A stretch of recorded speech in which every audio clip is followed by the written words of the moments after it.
লিমানিল মুলকুল ইয়াউম, ওই দিন আমি আল্লাহ কাহারিয়াতের রূপ ধারণ করব। আল্লাহর পয়গম্বর বলে, ও আয়েশা, ওই দিনের আওয়াজ কেমন হবে জানো? ওই দিন সমস্ত নবী রাসূল, সমস্ত পয়গম্বর, সমস্ত উম্মত ছোটাছুটি করবে। ওই দিনের ময়দান কেমন হবে জানো? ওই দিনের ময়দান পায়ের নিচের জমিন হবে তামার। ওই দিন আসমান আর আসমানের জায়গায় থাকবে না, সূর্য আর সূর্যের জায়গায় থাকবে না। সূর্য আসবে মাথার অর্ধ হাত বা একদিকে দুপুরে, আর পায়ের নিচের জমিনটা হয়ে যাবে তামার। এই অবস্থায় সমস্ত হাসরবাসীগণ থাকবে, হাসরবাসীগণ ছোটাছুটি করবে, আল্লাহকে ডাকবে, কিন্তু আল্লাহ তখন আর নরম থাকবেন না। সমস্ত সাহাবীর দল, সমস্ত উম্মতের দল যার যার নবীর কাছে দৌড়াবে। কোন নবী সেই দিন আল্লাহর সামনে দাঁড়াইতে পারবে না। কোন উম্মত হযরতে আদম আলাইহিস সালামের কাছে যাবেন। ওই দিনকার আদম আলাইহিস সালাম সেদিন আল্লাহর সামনে কথা বলার ক্ষমতা হারিয়ে ফেলবেন। হযরতে আদম আলাইহিস সালামের কাছে যাবেন, কেউ আবার হযরত ইব্রাহিম আলাইহিস সালামের কাছে যাবেন, কেউ আবার মুসা পয়গম্বরের কাছে যাবেন। সর্বশেষ কেউ একজন বলবে, আজকের এই দিনের রাজত্ব, এই দিনের মালিকানা, এই দিনের কাহারিয়াত, আজকে এই দিন আল্লাহর সামনে একজন মাত্র দাঁড়াইতে পারবে। রাহমাতুল আলামিনের নামটা প্রকাশিত হয়ে যাবে। সমস্ত সাহাবীর দল পয়গম্বর আরবি তাকে খুঁজতে যাবে। তখন তাকে দেখা যাবে হযরতে পয়গম্বর মুহাম্মদুর রাসূলুল্লাহ সাল্লাল্লাহু আলাইহি ওয়াসাল্লাম। কখনো পুলসিরাতের কিনারায় সিজদায় পড়ে কাঁদবেন নবী, আবার কখনো জাহান্নামের দৃশ্য দেখে কিনারায় কাঁদবেন নবী। আল্লাহর পক্ষ থেকে ঘোষণা আসবে, আল্লাহর পক্ষ থেকে ফেরেশতারা আওয়াজ দিয়ে বলবে, ইয়া রাসূলুল্লাহ,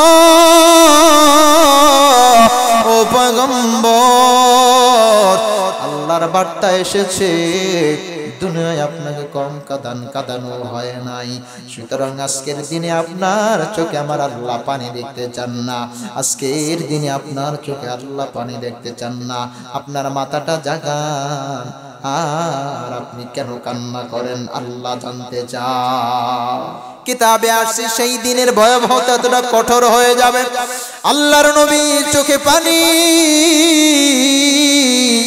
আল্লাহর নবী ডাক দিয়ে বলবে, ও আল্লাহ, আমি দেখতে পাচ্ছি আমার উম্মত আজকে জাহান্নামে হয়ে যাচ্ছে। ফেরেশতারা আমার উম্মতদেরকে জাহান্নামে নিয়ে যায়। আমি দেখতে পাই আমার উম্মত আজকে জাহান্নামী হয়ে যাচ্ছে। আমি নবী তো দুনিয়া আগমন করেছিলাম আমার উম্মতদেরকে জাহান্নাম থেকে বাঁচানোর জন্য। আজকে কেন আমার উম্মতদেরকে জাহান্নামে বানানো হয়, আমি নবী সহ্য করতে পারছি না। আল্লাহর অর্ডার হয়ে যাবে, আল্লাহর অর্ডার হয়ে যাবে। ওই দিন কারা পয়গম্বরকে ডাক দিয়ে বলা হবে, ও পয়গম্বর, আপনি আপনার উম্মত যারা এই ময়দানে হবে তাদেরকে বেঁচে বেঁচে বেঁচে জাহান্নাম থেকে বাঁচিয়ে জান্নাতে নিয়ে আপনি চলে যান। আল্লাহর ঘোষণা হবে। পয়গম্বর আরবি তখন উঠে দাঁড়াবেন। হযরত আয়েশা প্রশ্ন করলেন, ইয়া রাসূলুল্লাহ, হাজার হাজার মানুষ নয়, লক্ষ লক্ষ মানুষ নয়, কোটি কোটি মানুষ নয়, ওই দিন কারা তো অজস্র মানুষ সেই দিন থাকবে কিয়ামতের ময়দানে। অজস্র অগণিত নবী রাসূলদের উম্মত থাকবে। ওই উম্মতের মধ্যে কেমন করে আপনার উম্মতদেরকে আপনি বাঁচায়া নেবেন? বলে, আমি আমার উম্মতদেরকে বাঁচায়া নিব, তার একটা পরিচয় হলো, ও আয়েশা, একটা মাঠে যদি 1000 ঘোড়া থাকে, ওই ঘোড়ার মধ্যে 100 ঘোড়ার কপালে যদি সাদা চিহ্ন থাকে, তাহলে বলো 1000 ঘোড়ার মধ্যে 100 সাদা কপালওয়ালা ঘোড়া খুঁজতে কি সময় লাগবে? আয়েশা বললেন, না না, বেশি সময় লাগবে না, খুবই অল্প সময় আপনি ওই সাদা ঘোড়াওয়ালা কপালদেরকে আপনি বেছে নিতে পারবেন। বলে, ওই কিয়ামতের ময়দান, আজকে শীতের রজনীতে যে উম্মতের এখানে আজানের আওয়াজ যাবে, আল্লাহু আকবার, আল্লাহু আকবার, যারা এই আওয়াজ শুনতে পাবে, এই আওয়াজ শোনার সঙ্গে সঙ্গে কিছু মানুষ আছে কাজ বন্ধ করে দেয়, আল্লাহর ঘরে নামাজটা আদায়ের জন্য দৌড়াদৌড়ি শুরু করে দেয়। কিছু মানুষ আছে আজান শুনলে অন্তরটা ছটফট করে। কিছু মানুষ আছে, কিছু মা আছে, কিছু বোনেরা আছে, আজান শুনলে আল্লাহর হুকুম পালনের জন্য অস্থির হয়ে যায়। ও আয়েশা, ওই দিনকার আমি আমার উম্মতদেরকে কেমন করে বাছাই করব ভালো করে জেনে নাও। আজকে যারা শীতের রজনীতে আরামের বিছানাকে উপেক্ষা করে অজুর পানি দ্বারা অঙ্গ প্রত্যঙ্গ ধৌত করল, কিয়ামতের দিন ওই দিনকার অজুর পানি যে সমস্ত জায়গায় লাগবে বান্দা বান্দি, ওই দিনকার সিজদার কপাল যেই জায়গায় লাগাইলো বান্দা বান্দি, ওই দিনকার সিজদার জায়গাগুলো ঝলমল করবে। ওই দিনকার নূরের ঝলমলে তার কপালটাকে নূরে নূরান্বিত হয়ে যাবে। ও আয়েশা, ওই দিনকার আমি আমার উম্মতদেরকে বেঁচে বেঁচে ওই দিনকার আমি জাহান্নাম থেকে বাঁচিয়ে জান্নাতি মেহমান হয়ে যাব। বিসমিল্লাহির রহমানির রহিম। ইয়া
ومن يفعل ذلك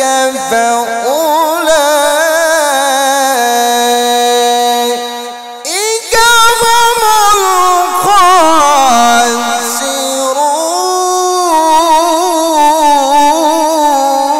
الخاسرون صدق الله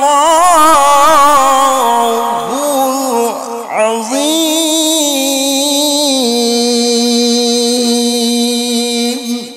পয়গম্বর আরবীর উপরে যখন এই মহাগ্রন্থ কোরআন নাযিল হওয়া শুরু হয়,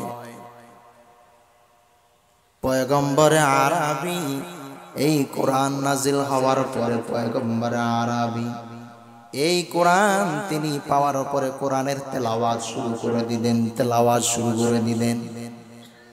যেই তেলাওয়াতের শ্রুতি মধুরতা এতটা প্রখর ছিল, এতটা দামি ছিল, যেই তেলাওয়াতের শ্রুতি মধুর আওয়াজ শোনার জন্য মক্কা নগরীতে দূর দূরান্ত থেকে কাফের, মুশরিক, ফাসিক, ফুজ্জাররা সারিবদ্ধ হয়ে দাঁড়িয়ে যেত। যিনি তেলাওয়াত করছেন তিনি আপনার আমার মতন কোন সাধারণ মানুষ ছিলেন না। যিনি তেলাওয়াত করছেন তিনি দুনিয়ার কোন সাধারণ মানুষদের মতন ছিল না।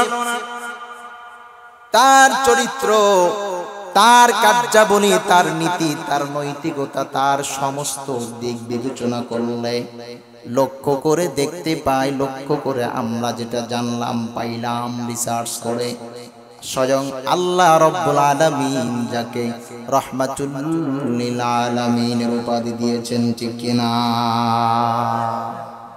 শুধু পয়গম্বরের রাহমাতুল লিল আলামিনের উপাধি আসমানওয়ালা দিলেন না, গোটা মক্কাবাসী গোটা আরবের মানুষগুলো যাকে আল আমিন বিশ্বাসী বলে ঘোষণা দিতে একটু দ্বিধা করলেন না।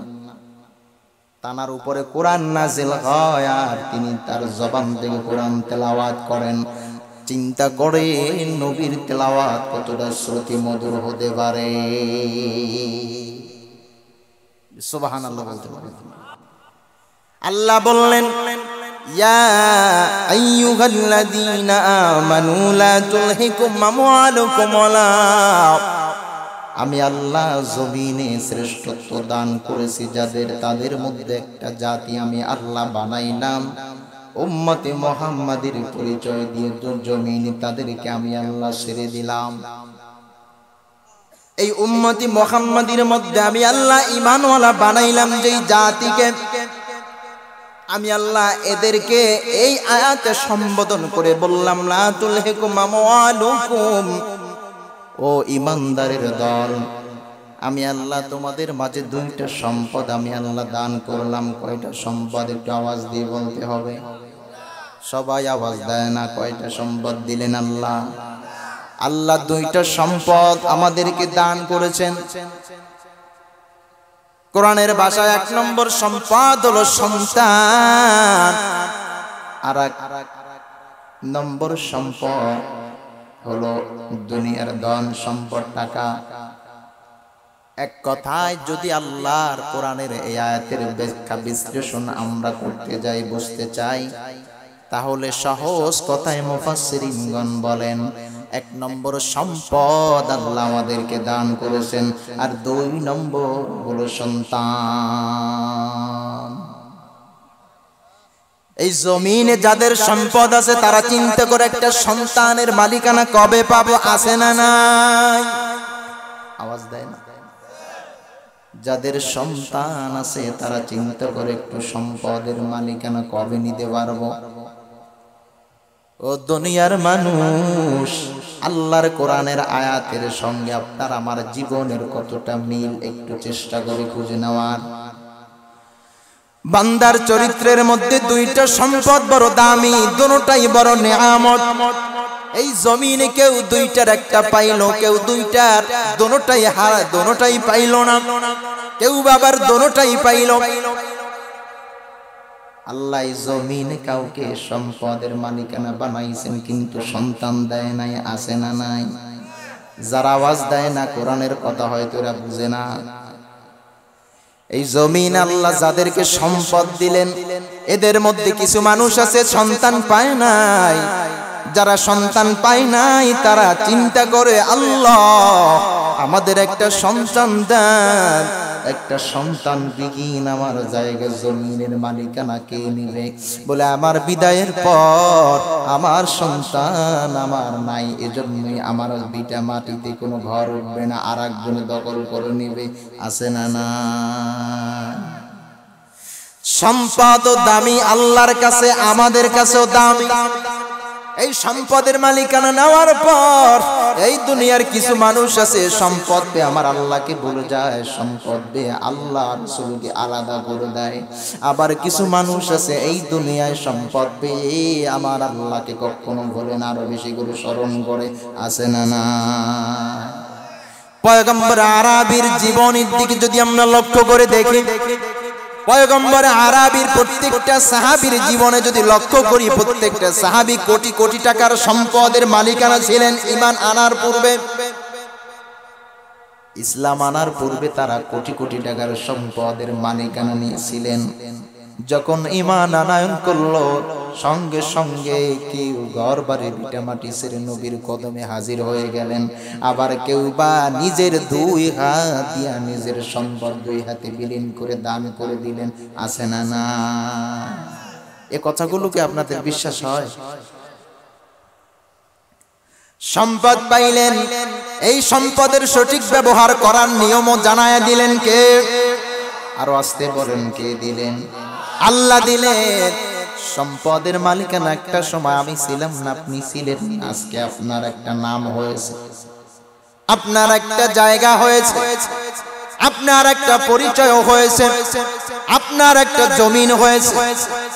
লক্ষ্য করে দেখো, আজকে থেকে 50 বছর 20 বছর আগে আমার আপনার পরিচয় কি ছিল এই জমিনে? ছিল না। কোথায় ছিলাম? কোন জায়গা থেকে আবার এই জমিনে আসলাম? এই জমিন পাওয়ার পর আমার আল্লাহর ঘোষণা, সাবধান সাবধান, আমি আল্লাহ এই জমিনে কাউকে সম্পদ দিয়ে তাকে আমি আল্লাহ পরীক্ষা নেই, আবার কাউকে এই জমিনে আমি আল্লাহ সন্তান দিয়ে পরীক্ষা নেই। লা তুলহিকুম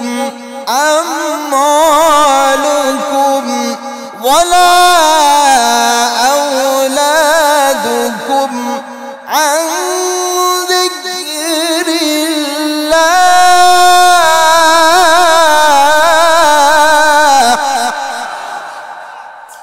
আল্লাহ বললেন, আমি আল্লাহ সম্পদ যাকে দান করলাম আমি আল্লাহ তাকে সন্তান দিলাম। আল্লাহ বললেন, আমি আল্লাহ যাকে সন্তান দিলাম তাকে আমি আল্লাহ সম্পদ দিলাম না। এই দুনিয়ার বিচিত্রময় খেলা যিনি খেলেন তার নামটা কি? আরো আসতে বলেন, নামটা কি? ওই আসমানওয়ালা, কেউ কাটো, কেউ লম্বা, কেউ বা চোখে দেখে না, কেউ বা কানে শোনে না, কারো হাত আছে কারো হাত নাই, কারো পাও আছে কারো কান নাই। এই জমিনে কারো নাম আছে কারো আবার নাম নাই, পাগল নামে চালায়া দেয়, আছে না নাই? আচ্ছা মানুষ বলো দেখি, রাত্রি কেন কালো? সূর্যমণি কোথা থেকে পেল এত আলো? ফুলগুলি সব নানান রঙে কেমন করে গায়, পাতাগুলো সবুজ বটে ফুলের মতো নয়। লিল্লাহি তাকবীর। আল্লাহ বললেন, আমি আল্লাহ দুইটা সম্পদ দুনিয়ার সবাইকে দিলাম, আবার এই সমস্ত মানুষদের মধ্যে আমি আল্লাহ কিছু মানুষ বাছাই করে নিলাম। কোরআনের ভাষায় যাদেরকে আল্লাহ বাছাই করলেন তাদের নাম হলো ইমানদার। কি নাম? ইমানদার। ইমানদারের প্রশংসা করতে গিয়ে আমার আল্লাহ অন্যত্র জায়গায় বলেন, ইয়া আইয়ুহাল্লাযীনা আমানু দুখুলু ফিস-সিলমি কাফা। সাবধান, আমি আল্লাহ ইমানদার যাদেরকে বানাইলাম এদেরকে তার জীবনের পরিপূর্ণ সময়টাকে যেন ইসলামের নীতিমালা অনুসারে চালায়া নেয়। বান্দা ফজর পড়লো জোহর পড়বে না এমনটা তো মুসলমানের পরিচয় হইতে পারে না। বান্দা আসর পড়বে মাগরিব পড়বে না এমনটা তো মুসলমানের পরিচয় হইতে পারে না, হইতে পারে না। বান্দা যে হালতে থাকো, বান্দা কাকে স্মরণ করা উচিত? আল্লাহকে স্মরণ করা উচিত। আল্লাহ বললেন, ইয়া আইয়ুহাল্লাযীনা আমানু হাল আদুল্লুকুম আলা তিজারা। আমি আল্লাহ পয়গম্বর আরবীকে বললাম, ও পয়গম্বর। পয়গম্বর আরবীর কাছে কিছু সংখ্যক সাহাবী এসে বললেন, ইয়া রাসূলুল্লাহ, এমন কি আমল আছে ওই আমল দ্বারা আল্লাহর জাহান্নাম থেকে বাঁচা যায়, জান্নাতি হওয়া যায়? পয়গম্বর আরবী তখন বললেন, হাল আদুল্লুকুম আলা তিজারা। আল্লাহ জানায়া দেয়, পয়গম্বর জবান খুলে বলে, ও আমার সাহাবীর দল, তোমরা যদি জাহান্নাম থেকে বাঁচতে চাও তাহলে তোমাদের জন্য আল্লাহ একটা বার্তা পাঠিয়েছেন, আল্লাহর একটি ঘোষণা।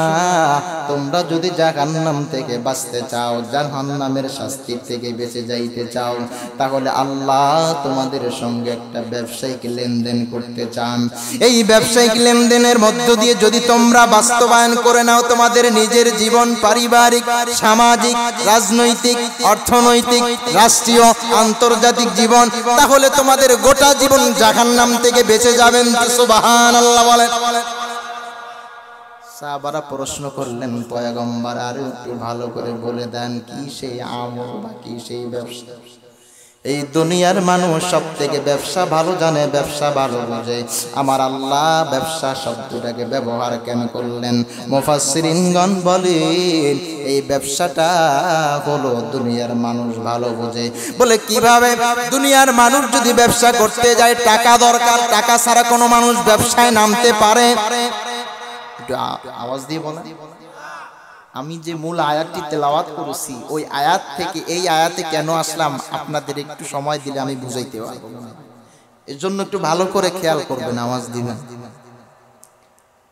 আল্লাহ বললেন আমি দুনিয়ার মানুষকে ব্যবসার জন্য আহ্বান করলাম। হাল আদুল্লুকুম আলা তিজারা, দুনিয়ার মানুষ ব্যবসা ভালো বোঝে, ব্যবসা ভালো বোঝে জন্য আমি আল্লাহ ব্যবসা শব্দটাকে ব্যবহার করলাম। বলে এই ব্যবসা দুনিয়ার মানুষ যখন করতে নামে তখন এই মানুষ দুনিয়ার ব্যবসার পিছনে মূলধন টাকা নিয়ে নামতে হয়। এই টাকা নিয়ে যখন কোনো মানুষ ব্যবসায় নামে এই ব্যবসার মধ্যে লস আছে না নাই? এই ব্যবসার মধ্যে বান্দার বান্দির লস আছে। এই ব্যবসার মধ্যে বান্দা বান্দি হঠাৎ অ্যাক্সিডেন্টে পড়ে দোকানদারি সব বন্ধ হয়ে যায়। এই ব্যবসার মধ্যে বান্দা ঢাকা থেকে লক্ষ লক্ষ টাকার মাল ট্রাকে করে বোঝাই করে রওনা দিয়েছে সুনামগঞ্জের উদ্দেশ্যে। হঠাৎ করে রাত্রি যাপন করলো ট্রাকের ড্রাইভার, হঠাৎ করে গাড়িটা যে কোনো কারণে চুরি হয়ে যাইতে পারে কিনা? দুনিয়ার ব্যবসার মধ্যে ভেজাল, দুনিয়ার ব্যবসার মধ্যে বান্দা লস আছে। অতএব আমার আল্লাহ যে ব্যবসার কথা বললেন এই ব্যবসাটা দুনিয়ার টাকার দ্বারা সম্ভব না। আমার আল্লাহ ডাক দিয়ে বলেন ও পয়গম্বর ডাক দিয়ে বলেন ও আমার সাহাবীর দল, আল্লাহ তোমাদেরকে ব্যবসা করার অর্ডার করলেন, ঘোষণা দিলেন। আল্লাহর নবীর সাহাবারা প্রশ্ন করলেন ইয়া রাসূলুল্লাহ ব্যবসা কি? আমরা একটু ভালো করে বুঝতে যাই। বলে দুনিয়ার মানুষ একজন আরেকজনের সঙ্গে ব্যবসা করে, কিন্তু আল্লাহ কেমন করে বান্দা বান্দির সঙ্গে ব্যবসা করবেন? বলে আল্লাহর ব্যবসাটা কি? ও সাহাবীর দল ভালো করে তোমরা জেনে নাও, আল্লাহর ব্যবসার মূলধন হলো লা ইলাহা ইল্লাল্লাহ। সুবহানাল্লাহ বলতে পারবেন? আল্লাহর ব্যবসার মূলধন কি? লা ইলাহা ইল্লাল্লাহ। বান্দা মূলধন আছে, যে কোনো ব্যবসা চাইলে বান্দা নামতে পারে। বান্দার 5 কোটি টাকা, বান্দা চাইলে সিমেন্টের ব্যবসায় নামতে পারে, কোনো টেনশন করা লাগবে না। বান্দার 5 কোটি টাকা আছে, বান্দা চাইলে বালুর ব্যবসায় নামতে পারে, গাড়ির ব্যবসায় নামতে পারে কিনা? যার টাকা আছে তার ব্যবসার সমস্ত রাস্তা খোলা আছে। ও দুনিয়ার মানুষ, কোরআনের কথা কেন বুঝবেন না? কোরআনের কথার উপরে সহজ কথা দুনিয়ার জমিন আর কোথাও নাই রে ভাই। অতএব ভালো করে বুঝে নেন, আমার আল্লাহ জানায়া দেয় দুনিয়ার মানুষদের সঙ্গে আমি আল্লাহ একটা ব্যবসায়িক লেনদেন করলাম। এই ব্যবসার মূলধন হলো কালিমা।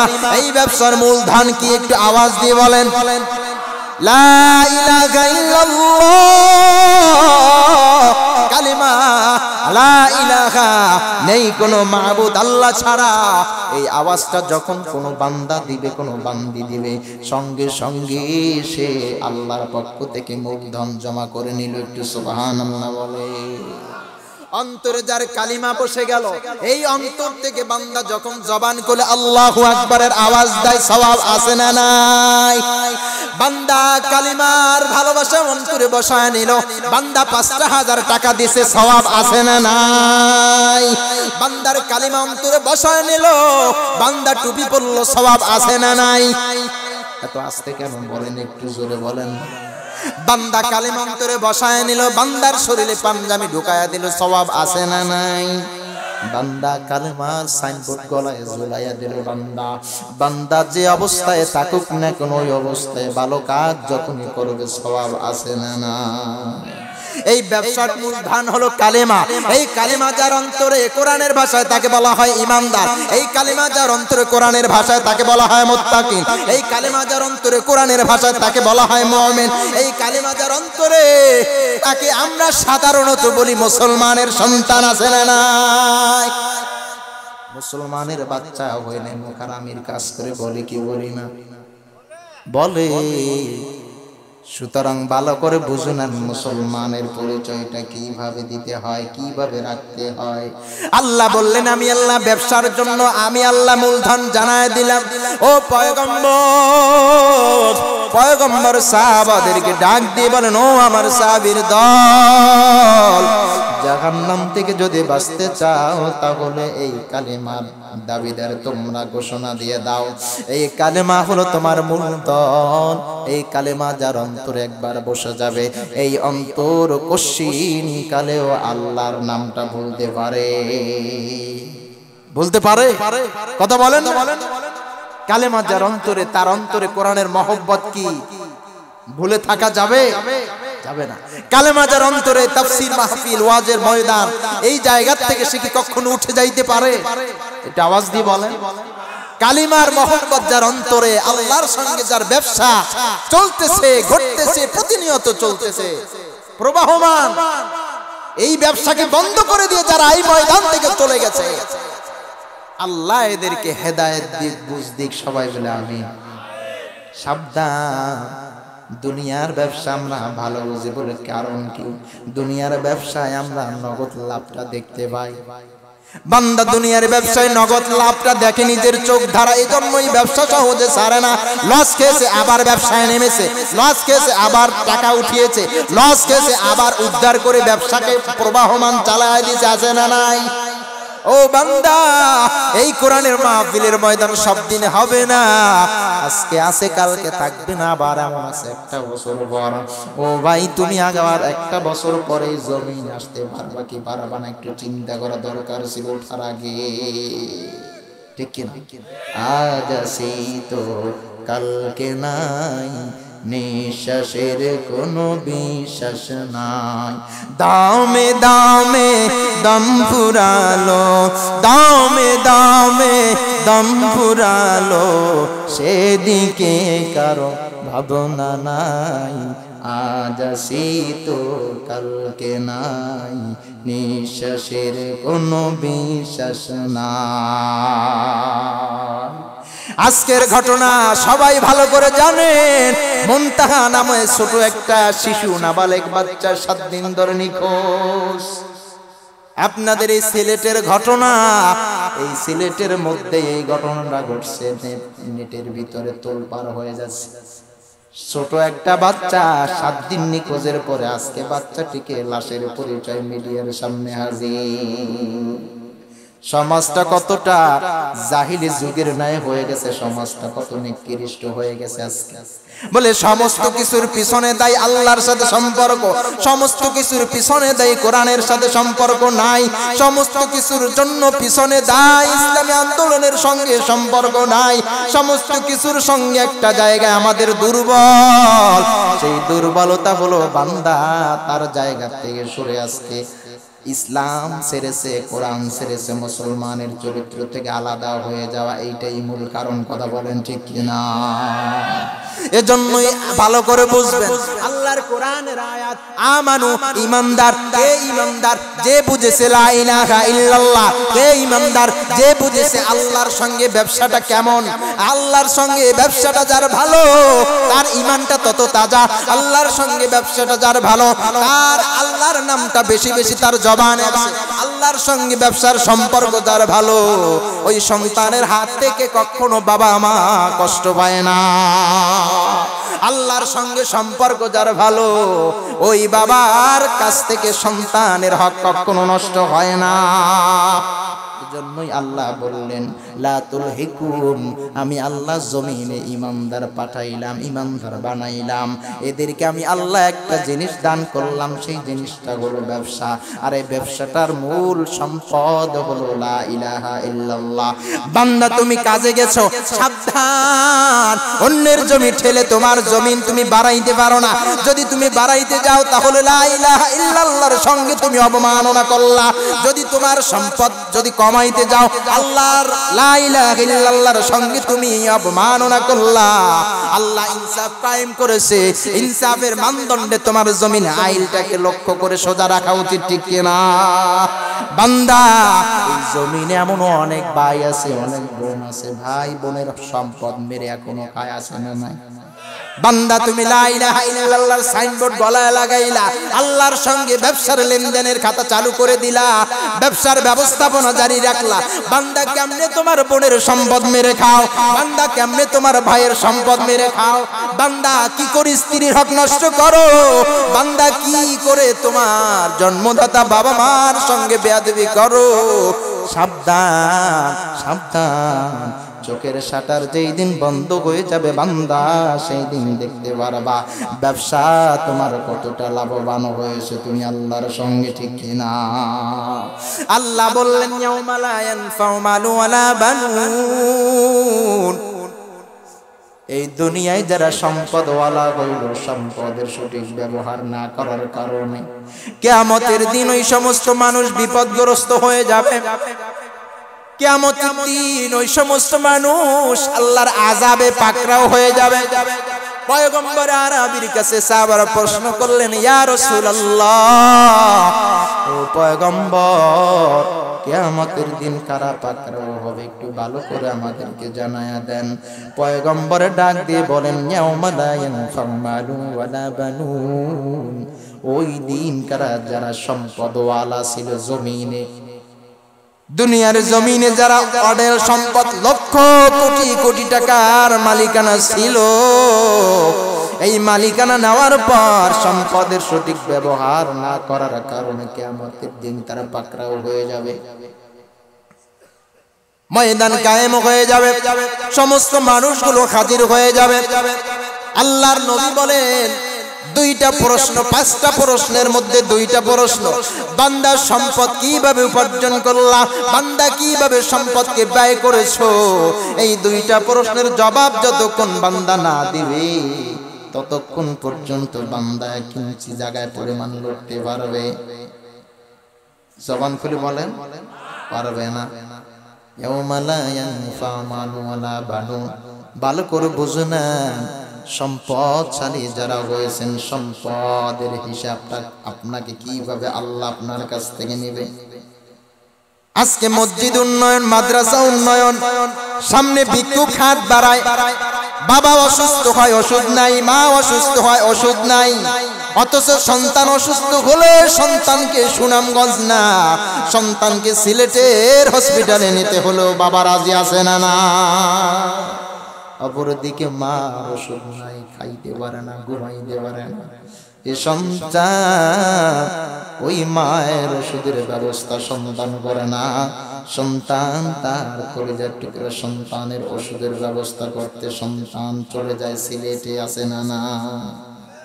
আল্লাহ বললেন ওই দিন পাকড়াও করা হবে তাদেরকে। বলে কাদেরকে? পয়গম্বর ভালো করে বলে দেয়, ও আমার সাহাবীর দল, ওই ময়দানে ওই সকল মানুষ পাকড়াও হয়ে যাবে যারা এই জমিনে সম্পদ পেয়েছে কিন্তু সম্পদের সঠিক ব্যবহার করলো না। আল্লাহ বললেন ওই মানুষগুলোকে পাকড়াও করো ফেরেশতার দল। অতঃপর সাহাবা আজমাইনের দল প্রশ্ন করলেন, ইয়া রাসূলুল্লাহ, তাহলে ওই দিনকার কি সমস্ত মানুষ আল্লাহর পাকড়াওয়ের শিকার হয়ে যাবে? আল্লাহর পয়গম্বর বললেন, না না, ও আমার সাহাবীর দল, ওই দিনকার কে পাকড়াও হবে না, ভালো করে জেনে নাও। ইল্লা মান আতাল্লাহ, ইল্লা মান আতাল্লাহ বিকলবিন সালিম।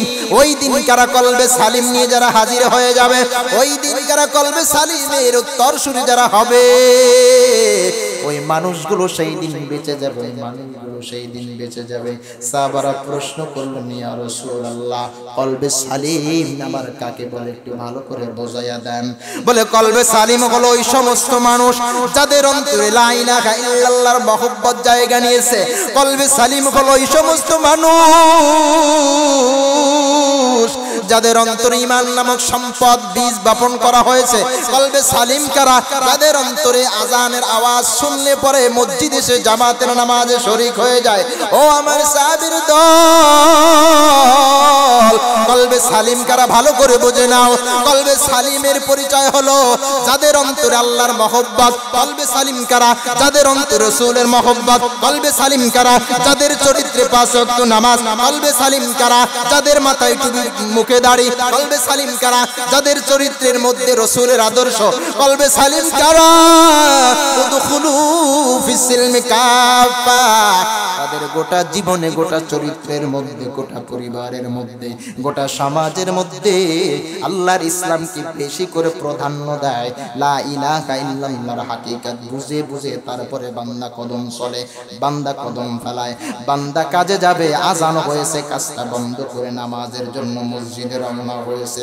ইমাম সাহেব আল্লাহু আকবার বলে বান্দা হাত পেতে দিয়েছে, মুসল্লি ওযু করে, ওযু শেষ করে দৌড়ায় আল্লাহু আকবার বলে ইমামের পিছনে নিয়াত করে দেয়, আলহামদুলিল্লাহি রাব্বিল আলামিন।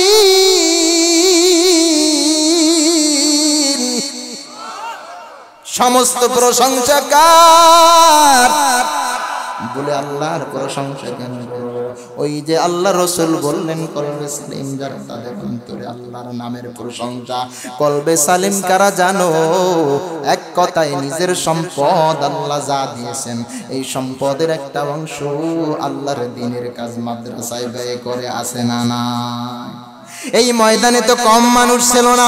মাদ্রাসার উন্নয়নের জন্য যখন ডাক দেওয়া হলো, সবার জবান তো খুললো না। কেউ বলল হুজুর 5000, কেউ বলল হুজুর 2000, কেউ বলল হুজুর 3000। বলে কলবে সালিমের উত্তরসূরি যারা হবে, তাদের চরিত্রের মধ্যে আল্লাহ আল্লাহ রাসূলের কাজের আওয়াজ। জবান বন্ধ করে রাখলে ফেরেশতাদের কলমটা চলবে মনে হয়। শুরুতেই বলেছি জবান খুলতে হবে, কলমের জায়গাটাও কি হবে? জবান খুলে বলে লা ইলাহা। আরো আসতে বলেন লা ইলাহা ইল্লাল্লাহ ইল্লা মান আতাল্লাহ বিকলবিন সালিম। কলবে সালিমের উত্তরসূরি যারা হবে, তাদের চরিত্রের মধ্যে আল্লাহ আল্লাহ রাসূলের আচরণ, আল্লাহ আল্লাহ রাসূলের কাজ খুঁজে পাওয়া যায়। ও দুনিয়ার মানুষ, ভালো করে বুঝে নাও, আল্লাহ তাআলা অন্যত্র আয়াতে বললেন, ওয়ালাকাদ যারা'না লিজাহান্নামা কাসীরাম মিনাল জিন্নি ওয়াল ইনসি লাহুম কুলুবুল লা ইয়াফকাহুনা বিহা।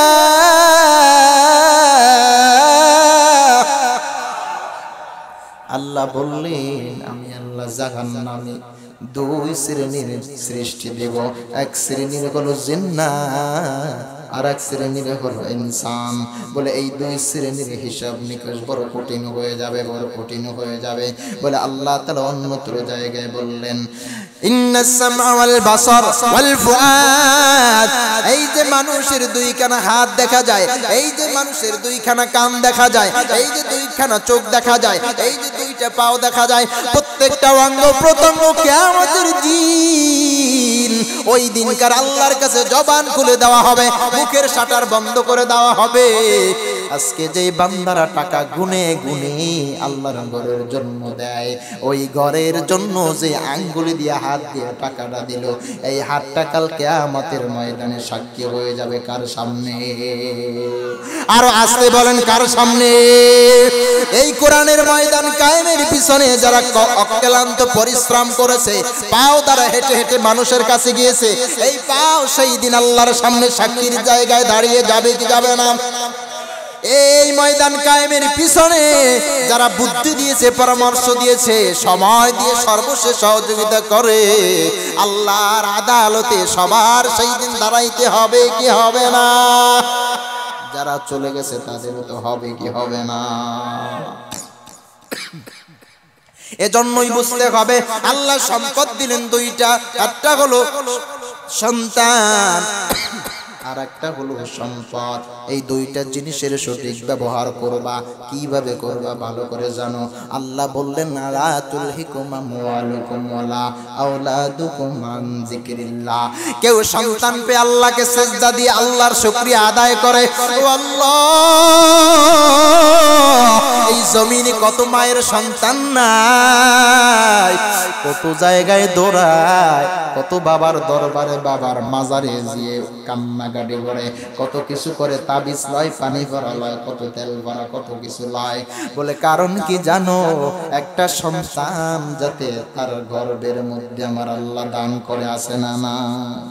লক্ষ্য করে দেখো, যাদের সন্তান নাই, একটা সন্তানের জন্য মা বাবা কত কষ্ট করে আল্লাহর কাছে দোয়া করে, কত জায়গায় দৌড়ায়, কত জায়গায় যায়।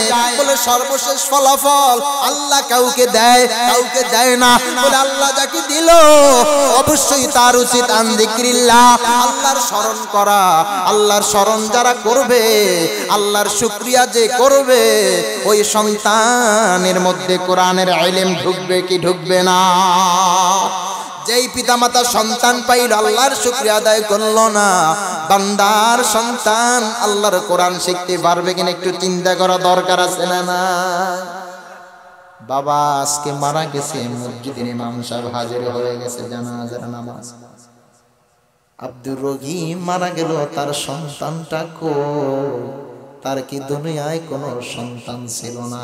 পাশ থেকে আরেকজন আওয়াজ দিয়ে বলে, হুজুর আছে আছে। আপনি কেমন করে বললেন তার সন্তান নাই? তার সন্তান আছে, আপনি একটু অপেক্ষা করেন, ডাক দিস। আব্দুল, তাড়াতাড়ি আসো, তোমার বাবার জানাজার নামাজ ইমাম দাঁড়িয়ে যাবেন। ইমাম সাহেব তাকায়া দেখে, আর ইমাম সাহেবের চোখে পানি চলে আসলো। কারণ আজকে আব্দুল করিম যেই চেহারা, যেই সুরাত, যেই পোশাক পরে আজকে বাবার লাশটার কাছে আসলো, আজকে চেহারা সুরাতের মধ্যে নবীর কোনো চরিত্র নাই। আজকে জবানে আল্লাহ নামের কোনো ডাকের শুদ্ধতা নাই। আজকে শুধু দুই চোখ থেকে পানি ফেলে, পানি ছেড়ে দিয়ে হাউমাউ করে বাবার জন্য কান্না করে। অথচ আজকে বাবা মারা গেছে কি বলে আল্লাহর সঙ্গে হাত তুলে দোয়া করবে সন্তান জানে না, আছে না না? এমন সন্তান এই জমিনে আছে, বাবা মারা গেছে, কিন্তু সন্তান আল্লাহর সামনে কিভাবে হাত তুলে দোয়া করবে জানে না। ও দুনিয়ার মানুষ, এখনো পর্যন্ত বেঁচে আছো, এখনো পর্যন্ত মারা যাও নাই, এজন্য সন্তান পেয়েছো, সন্তানের শুকরিয়া আদায় করো, কোরআনের শিক্ষা দাও। কোরআনের শিক্ষা ছাড়া সন্তান আপনার আমার জানাজার নামাজে দাঁড়াইতে পারবে না। কোরআনের শিক্ষা ছাড়া সন্তান কবরের কিনারা দাঁড়াইতে পারবে না। কোরআনের শিক্ষা ছাড়া সন্তান আল্লাহর সামনে হাত তুলে দোয়া করতে পারবে না। বাবা যারা হয়েছেন, সন্তান পেয়েছেন, শুকরিয়া আদায় করেন। আল্লাহর ঘরে সন্তানকে এনে হুজুরের হাতে হাত দিয়ে বলেন, হুজুর কোরআন শিখতে পারি না অভাবের জন্য, আজকে নামাজটাও পড়তে পারি না, আমার সন্তানটাকে আপনার হাতে দিয়ে গেলাম, আমার মৃত্যুর পর আমার সন্তান যেন আমার জানাজার নামাজ ইমামতি করতে পারে।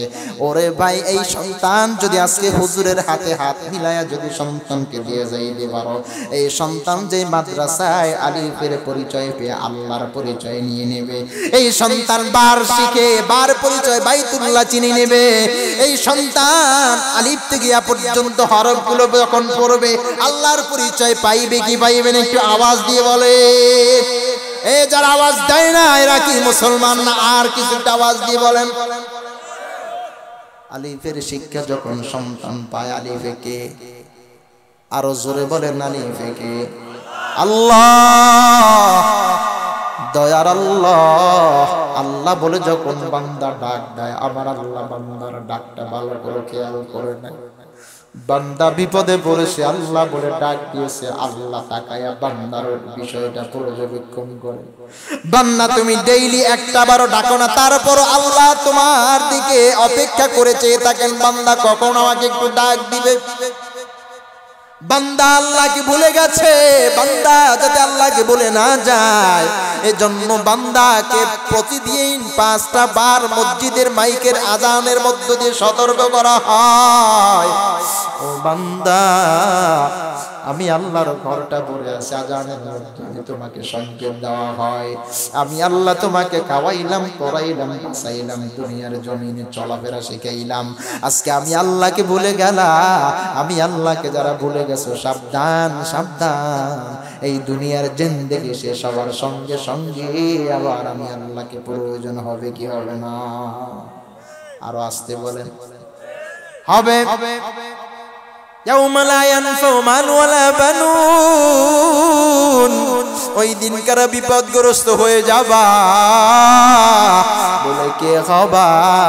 যারা আজকে দুনিয়ার জমিনে দুইটা নিয়ামত পেয়েছো, এই দুইটা নিয়ামত পেয়ে আন যিকরিল্লাহ যারা আল্লাহকে ভুলে গেছে তাদের জন্য কিয়ামতের ময়দানটা কঠিন হয়ে যাবে। আল্লাহ বললেন ওয়া মান ইয়াফআল যালিকা ফাউলাইকা হুমুল খাসিরুন।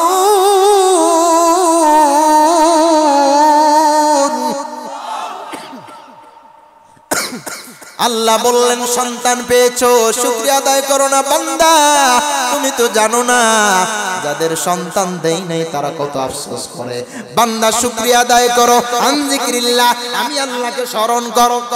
বান্দা সম্পদ পাইছিলে না, আজকে সম্পদ দিলাম, আন যিকরিল্লাহ আমি আল্লাহকে স্মরণ করো। তবে সাবধান, আমি আল্লাহকে যদি স্মরণ করতে না পারো তাহলে ভালো করে জেনে নাও ওমাইয়াফআল যালিক ফাউলাইকা হুমুল খাসিরুন, ওই কিয়ামতের ময়দান বড় কঠিন হয়ে যাবে। ওই দিন কারা তুমি খেসারতের মধ্যে পড়ে যাবা। মুফাসসিরিনগণ বলেন খেসারতের ব্যাখ্যায় আসছে এই খেসারতটা হলো বান্দা সেই দিন হাজির হয়ে যাবে কিয়ামতের দিন, বলে মালিক ইয়াউমিদ্দিন, ওই দিনটার মালিক কে হবেন? একটু আওয়াজ দিয়ে বলে আল্লাহ। ওই দিনটার মালিক হবেন আল্লাহ। আল্লাহ হবেন কাহারিয়াতের রূপের আকার নিয়ে, ওই দিন আল্লাহ বসবেন। আজকে দুনিয়ার মানুষদের জন্য আল্লাহ হলেন রহমান, আল্লাহ হলেন রহিম, আল্লাহ হলেন দয়াময়, আল্লাহ হলেন দয়ার সাগর। বান্দা একটার জায়গায় অন্যায় একটা না পাঁচটা করে তবু আল্লাহ তাকে ধরেন না, কিন্তু ধরার যখন সময় হয় বান্দাকে তখন আর ছাড়া দেন না। 16টা বছর রাজত্বের সিংহাসনে বসেছিলেন, জীবনে কল্পনাও করি নাই এইভাবে আল্লাহর আসমানের ফয়সালা হবে।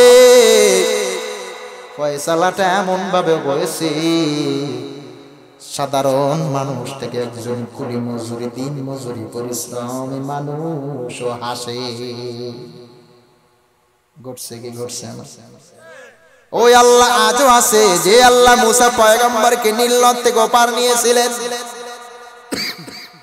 ওই আল্লাহ আজও আছে যে পয়গম্বর ইব্রাহিম খলিলুল্লাহকে নমরুদ আগুনের মধ্যে ফেলে দিয়েছিলেন। লা ইলাহা ইল্লা আনতা সুবহানাক ইন্নী কুনতু মিনাজ জালিমিন। ওই আল্লাহ আজও আছে যে আল্লাহ পয়গম্বর ইউনূস আলাইহিস সালামকে চতুর্থ অন্ধকারের মধ্য দিয়ে আবার দুনিয়ার জমিনে ফিরিয়ে দিলে। পয়গম্বর ইউনূস আলাইহিস সালামের ইতিহাস আমরা জানি সবাই। 900 মতান্তরে অসংখ্য বছর দাওয়াত দিয়েছেন তার কওমের মাঝে, কিন্তু কওম তার কালেমা গ্রহণ সবাই করলেন না। কিছু মানুষ তার দাওয়াত গ্রহণ করেছে, কিছু মানুষ প্রত্যাখ্যান করেছে। সর্বশেষ আল্লাহর সাহায্য কামনা করলেন, ও আল্লাহ আমি আর পারছি না আমার কওমের সঙ্গে, আপনি আমাকে বাঁচায় আনেন, এদেরকে শেষ করে দেন। আল্লাহর অর্ডার এসে গেল, পয়গম্বর যারা আপনাকে মেনে নিল তাদেরকে নিয়ে আপনি একটি নৌকা বানায় নেন, নৌকায় উঠেন। নৌকায় উঠে নৌকা বাওয়া শুরু করলেন। আল্লাহর আযাব আর গজব শুরু হয়ে গেল। ঘটনাটা ছিল হযরত নূহ পয়গম্বরের আমলের ঘটনা। তার কওম তাকে মানল না, এক পর্যায়ে তাকে দূর করে তাড়ায়া দিল, অনেক অত্যাচার জুলুম করা শুরু করলো। আল্লাহর আযাবের গজবের ভয়ে হযরত নূহ পয়গম্বরের কওমদেরকে আল্লাহ সেই দিন ধূলিসাৎ করে দিয়েছিলেন কিনা ইতিহাস জানেন না আপনারা? আল্লাহ আজও আছেন সেই আল্লাহ যে আল্লাহ হযরত ইউনূস ইউনূস পয়গম্বর প্রথমে একটা মাছে খেলেন, ওই মাছটারে তার থেকে আরো বড় একটা মাছে খেলেন, ওই মাছটারে তার থেকে আরো বড় একটা মাছে, এভাবে করে চতুর্থ অন্ধকার, এক হলো দিনের অন্ধকার, আর এক হলো পানির অন্ধকার, আর এক হলো একটা মাছের অন্ধকার, ওই একটা মাছরে আর একটা মাছ খেলেন, চতুর্থ অন্ধকার। এই চতুর্থ অন্ধকারের মধ্য দিয়ে যখন আল্লাহকে ডাকলো, আমার আল্লাহ ওই ডাকের আওয়াজ শুনছে কি শুনছে না? ওই ডাকের আওয়াজ শুনলেন, আল্লাহ দোয়া শেখায়া দিলেন, ও পয়গম্বর আপনি জবান খুলে বলুন লা ইলাহা ইল্লা আনতা সুবহানাকা ইন্নী কুনতু মিনাজ জালিমিন। এই দোয়ার বদৌলতে আল্লাহ ওই চতুর্থ অন্ধকারের মধ্য থেকে বাঁচায়া দিল। অতএব এই দেশের মানুষ কম কাঁদা কাঁদেন নাই, কত মায়ের কোল খালি হয়েছে লক্ষ্য করে দেখো। কত নেতা, কত ভালো ভালো মানুষকে আজকে ফাঁসির কাস্টে ঝুলায়া দুনিয়ার থেকে ওলামায়ে আহলে হককে বিদায় করে দিল, আছে না নাই?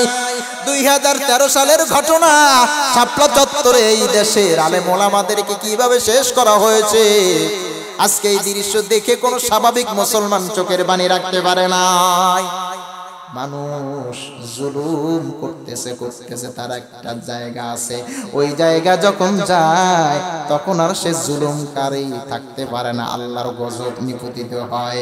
সুতরাং এই ঘটনা থেকে শিক্ষা নিতে হবে, বেশি বাড়া যাবে না, বেশি বাড়া যাবে না। ক্ষমতা আল্লাহ দিয়েছে, ক্ষমতার মসনদে বসে আল্লাহর সঙ্গে গাদ্দারি করলে যা হয় তার ফলাফল বড় কঠিন।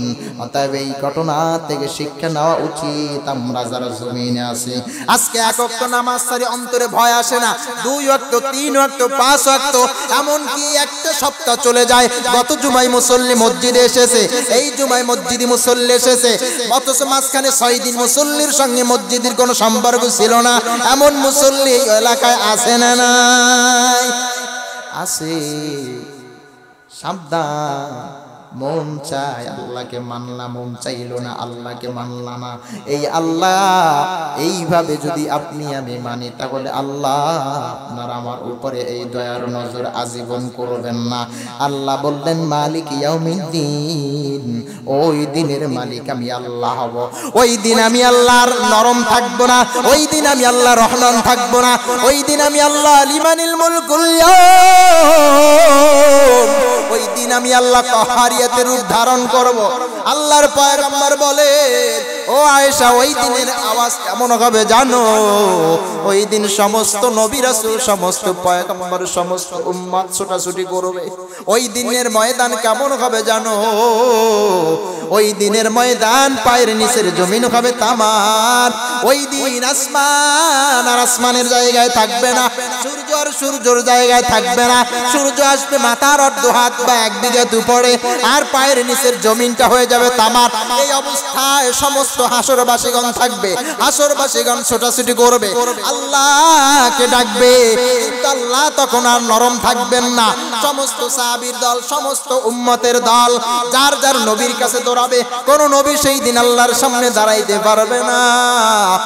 কোন উম্মত হযরতে আদম আলাইহিস সালামের কাছে যাবেন।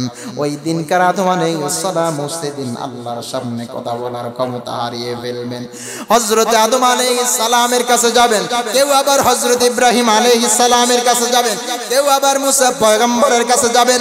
সর্বশেষ কেউ একজন বলবে, আজকের এই দিনের রাজত্ব, এই দিনের মালিকানা, এই দিনের কাহারিয়াত, আজকে এই দিন আল্লাহর সামনে একজন মাত্র দাঁড়াইতে পারবে। এই দিন একজন মাত্র আল্লাহর কাহারিয়াতের জালালিয়াতের সামনে একটা মাত্র মানুষ দাঁড়াইতে পারবে। তিনি ছাড়া এই জমিনে, এই ময়দানে আর কেউ আল্লাহর সামনে দাঁড়াইতে পারবে না। বলেন সেই ব্যক্তির সংবাদ এসে যাবে রাহমাতুল লিল আলামিন হযরতে মুহাম্মদুর রাসূলুল্লাহ সাল্লাল্লাহু আলাইহি ওয়া আলিহি ওয়াসাল্লাম। লা ইলাহা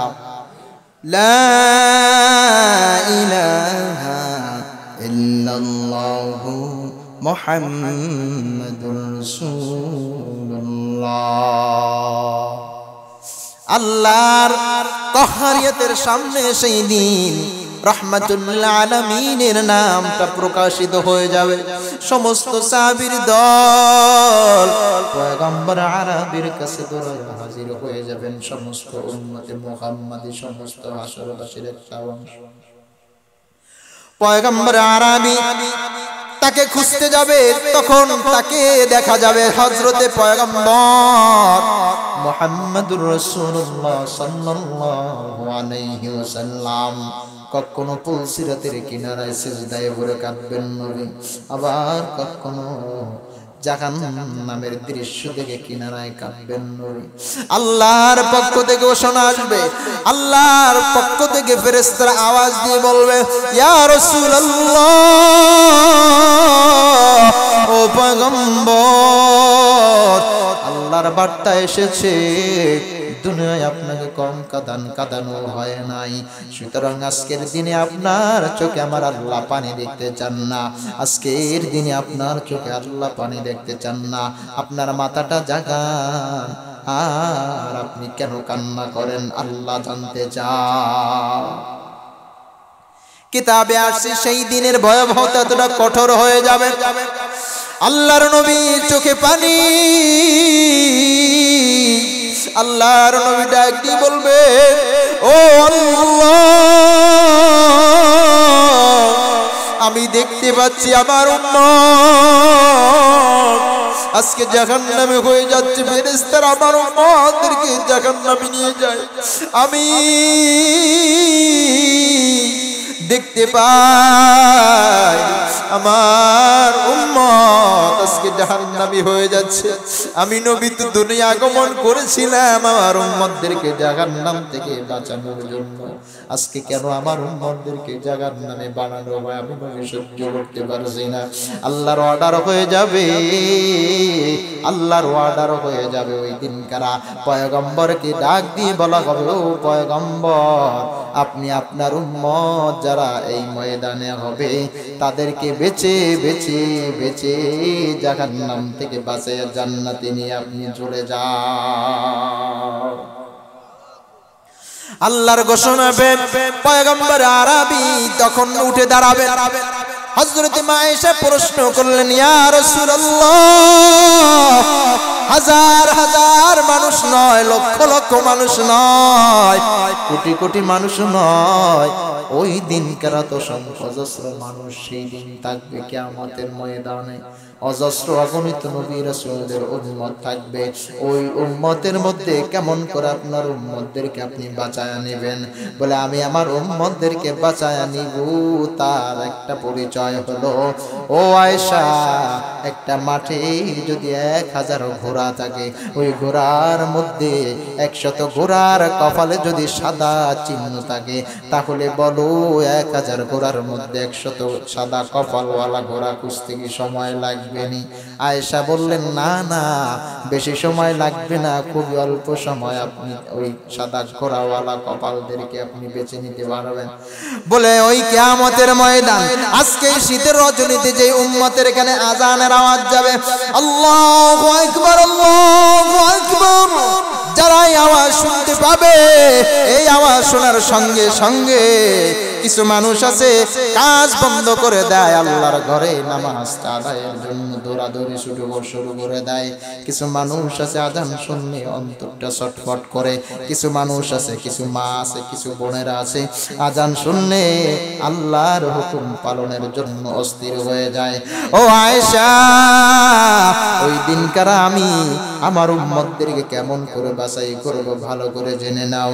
আজকে যারা শীতের রজনীতে আরামের বিছানাকে উপেক্ষা করে অজুর পানি দ্বারা অঙ্গ প্রত্যঙ্গ ধৌত করল, কিয়ামতের দিন, ওই দিনকার অজুর পানি যে সমস্ত জায়গায় লাগবে বান্দা বান্দির, ওই দিনকার সিজদার কপাল যেই জায়গায় লাগাইলো বান্দা বান্দি, ওই দিনকার সিজদার জায়গাগুলো ঝলমল করবে।